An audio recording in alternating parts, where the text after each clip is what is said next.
ન્યૂઝમાં આપ સૌનું હાર્દિક સ્વાગત છે। આવો જોઈએ આજના સમાચાર। મંત્રીના પૌત્રને માર મારવાની ઘટનાને લઈને મોડાસા ટાઉન પોલીસ સ્ટેશને ફરિયાદ। મંત્રીના પૌત્રને માર મારવા બાબતે 2 આરોપીઓ સામે ગુનો દાખલ। જયમીન ત્રિવેદી અને લાલબહાદુર થાપા સામે ગુનો નોંધાયો। ફરિયાદી અને ભત્રીજોને માર મારવો અને જાનથી મારી નાખવાની ધમકી આપી।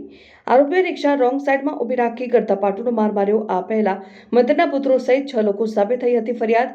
મંત્રી ભીખુસિંહ પરમારે પણ અમારા તરફે ફરિયાદ નોંધાવી હોવાની એક કાર્યક્રમ આપ્યું નિવેદન। Reporter Hitendra Patel, news 7 India, Aravalli. અને મારા તરફથી સૌને ખૂબ ખૂબ શુભેચ્છાઓ પાઠવું છું।